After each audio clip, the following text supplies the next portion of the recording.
Specifically, I'm based in Houston. It thunderstormed yesterday and my heart went racing.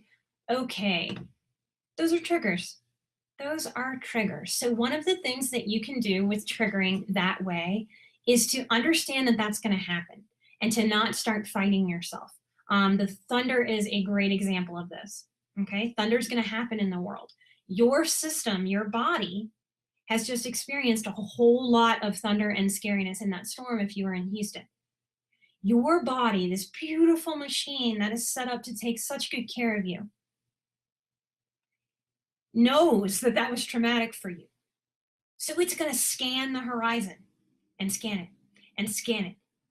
Not to torture you, not to stress you out, not to exhaust you.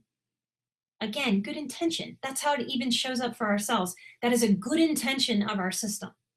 However, accidentally, that exhausts us, stresses us out. So what I want you to do there is to radically accept, instead of, oh no, here's another trigger, let me cringe and hide.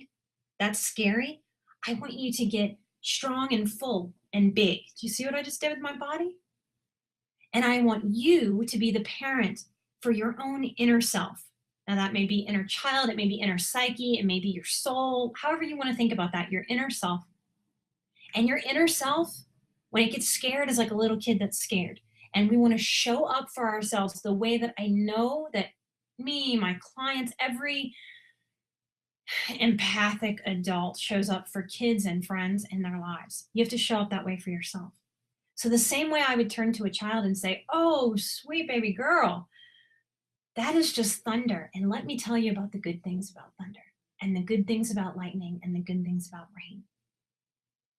Those triggers do not come up to torture you. Those triggers come up to offer you an opportunity to help your body understand the difference between danger and fear.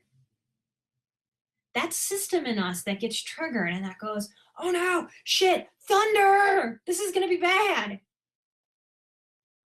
That's there to help us not re-experience trauma that's happened. To tell us, hey, woman, get out of the situation if you can. That works great if I'm dating a creep.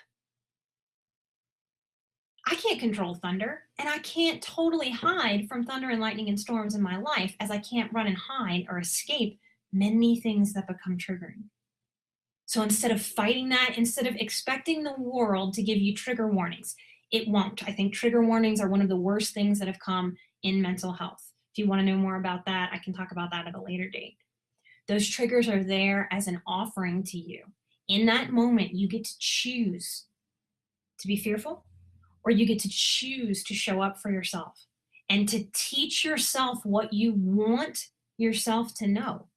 And if what you want yourself to know is thunder is thunder and storms are part of the natural order of things, and I will teach my system that it is okay to be alerted to a storm, but not terrified.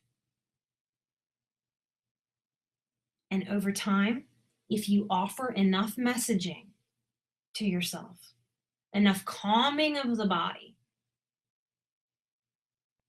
your system you will strengthen those muscles that allows you to handle triggers with more ease, more skill, more swiftness, less energy expulsion.